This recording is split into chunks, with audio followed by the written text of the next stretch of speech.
Hi, I'm Julia Hankins, Children's Wellbeing Consultant and founder of Wellbeing Adventurers. And I also work with kids yoga teachers and other children's wellbeing specialists to support them through training, through resources, and through mentoring, and through videos like this, free videos. And so this video is all about the assessment season and how that might impact the children in our care.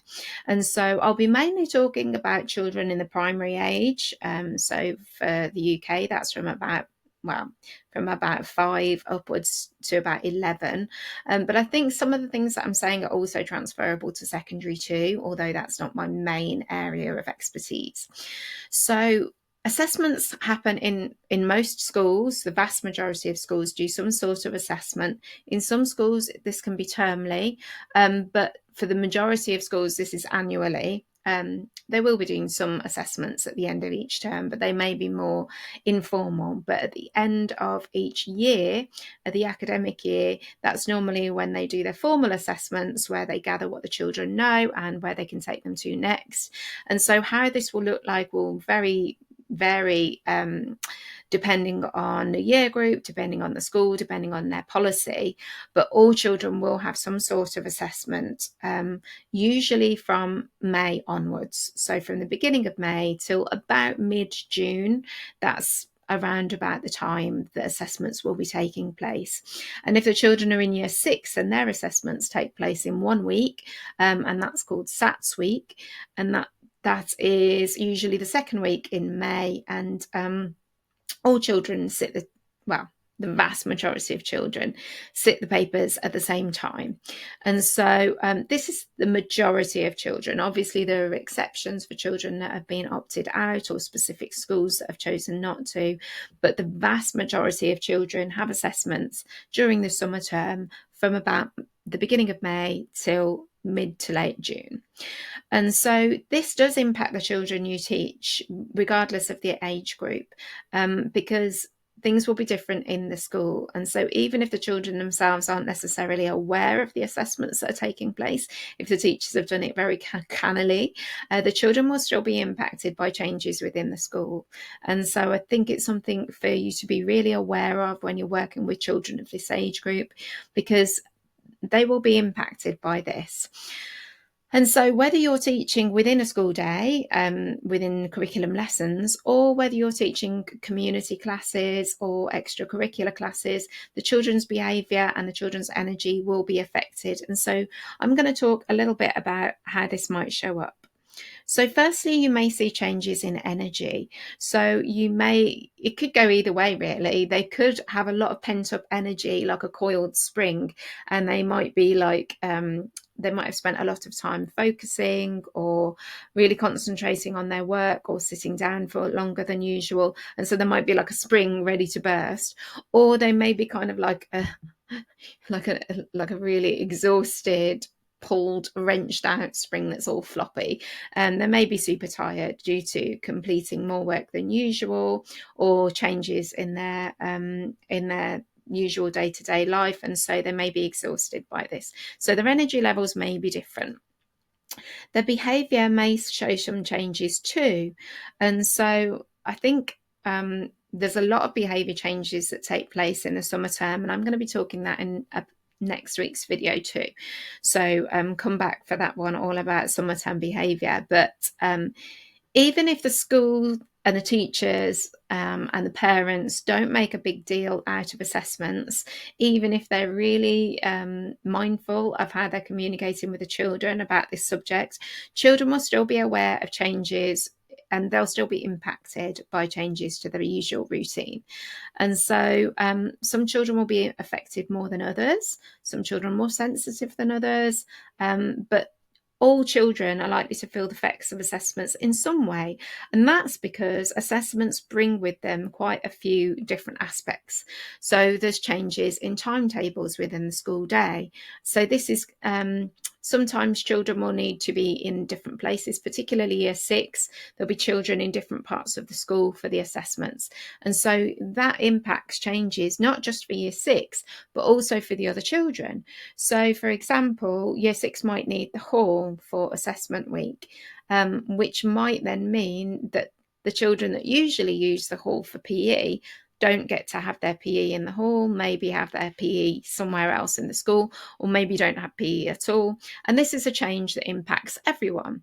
Year 6 children might need some extra adults from around the school to support with reading, because not all children can access the papers independently and may need extra adults around the school for reading. So children around the whole school will be impacted by that, because adults may be taken from their classes and support that they usually get may not be there anymore. They may have different staff in the room.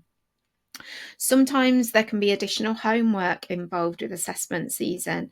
So it could be that perhaps over Easter they're not normally set homework, but maybe over Easter, or perhaps during the holidays they're not normally set homework, but over Easter they are, because they've got assessments when they come back. And so it could be that they've got more homework than usual. It could be they've got homework on different subjects to usual, or they may even have like extra little booklets to take home with them. So it's an increase in expectations, it's an increase in workload, and it can also be a change in the vibe or the mood or the classroom or the other children. Also, things that happen at this time of year is that teachers have to cover any sort of supportive, any words around the school. So if you work in schools, you may see some displays being covered over around assessment time. And so little subtle things like that can make a big difference to some children, whether they are doing the assessments or not. It could be that the child is in year 4 and they're not actually doing SATs, and it could be that their teacher assessments are really quite simple, and you may think, oh, they're not really being impacted. But some children will be, because they'll notice little differences around the school, furniture in different places, teachers in different places, some teachers seeming a little bit more on edge. They pick up on that, and some children like really notice that kind of stuff. So picking up on the mood and the vibe. And also there may be thoughts or worries about the assessments themselves and what that might mean. Even if the children have been spoken to really calmly about it, even if the teachers are really chill, they will still, some children will still have worries around it, and like, oh, what does this mean? And what if I don't do very well? What if I fail? What if I get 0? What if I can't understand it? What if when it's silent, I speak and I get 0? There's all these worries that children have in their heads around about this time of year. And so you may experience changes in children's attitude, because they may feel less in control of their lives, which impacts on how they show up in your classes. They may try to take more control in your classes because they're perceiving that they're having less control in other areas. Or they may have less tolerance for things that would normally not impact them, and less capacity to deal with things. Or you may see that their communication and their interaction with others is different. So the children may have some strong feelings about the assessments and what they mean. And this can make them more sensitive or more vulnerable or even more snappy. And so we all respond to pressures and to stresses in different ways. And so children are no different. So another thing as well that can be related to this is sleep.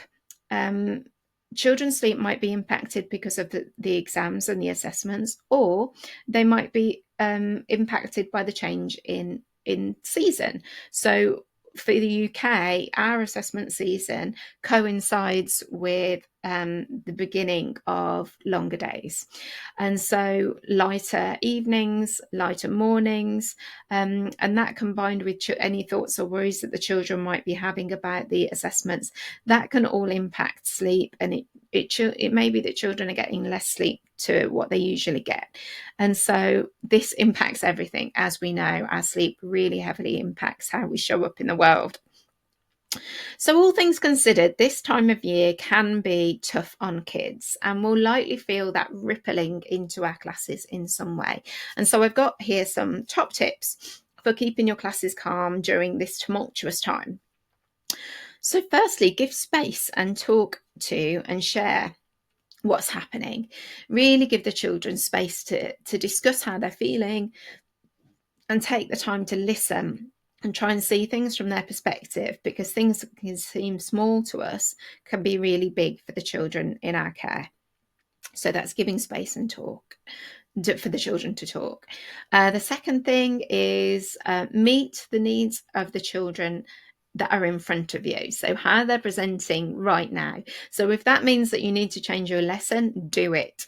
So meeting the energy where it's at. Now, you probably already do that, but I think at this time of year, you probably do need to do it even more. So be prepared to adapt your lesson to suit the energy that's there.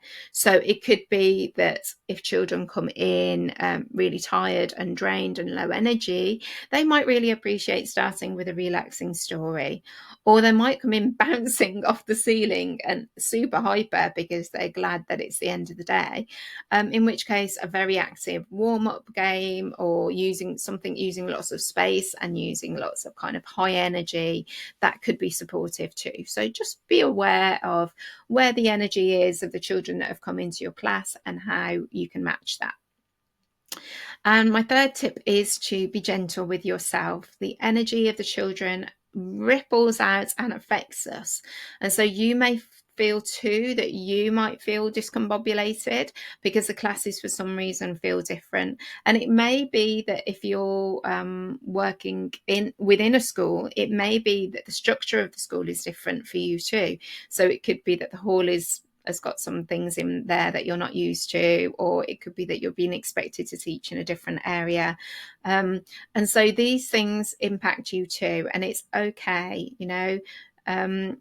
just know that it will pass, and know that you can seek support. And so if you would like to seek some support at this time, please make sure that you're in my group, which is called School Yoga Teachers on Facebook. And so that's a really lovely, helpful community for you. Also, check out, there's a playlist of my videos that are all about positive behaviour management. You might find that useful at this time. I'm going to link that in below. And that you may also find the video, 3 simple ways to support children's wellbeing during tests and exams. There's also a free lesson plan with that. So you might find that you want to take some of the ideas from that. You might use those, so I'm going to post those below. But also, if you find behaviour is a challenge, then it may be a really good time for you to purchase the training, the e-course, Tame the Crowd Without Being Loud. And so that is all about the reasons why children act the way they do. It's got involved in it some neuroscience, it's got the psychology of why children act the way they do, and then it's also got some really practical, really useful tips of how to manage behaviour that is aligned with who you are and aligned with being a yoga teacher. We're not going to want to shout, we're not going to want to be stern and strict, but we do want to manage behaviour. And so this e-course is really supportive. You can come to it anytime, you can kind of dip in, dip out. It's got lots of different lessons and modules that you can kind of check out at your own pace, and there's also an option to ask your own questions, and so you can email me a question and I can add that into the training too. So the training is it's an e-course that's forever growing, and at the moment it's just £35.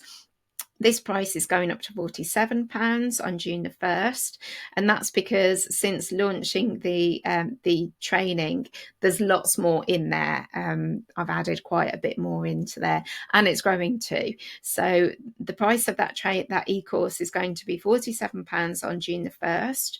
But up until then, you can access it for £35, and you'll get lifetime access. So even if you think, well, I'm not ready for that now, but actually this is something that I can come to later, then it's probably worth getting it before June the 1st, because that's when the price is going up. Okay, so I hope you found this video useful. If you did, please like it, please subscribe, and make sure you click the bell to make sure that you get any notifications. Any questions, please comment on the video. I love hearing questions or comments from you if you found it helpful or thought-provoking, or if there's something new that you didn't know. And feel free to email me, julia@juliahankins.co.uk. I love hearing from other kids yoga teachers, and maybe your question might get turned into a video.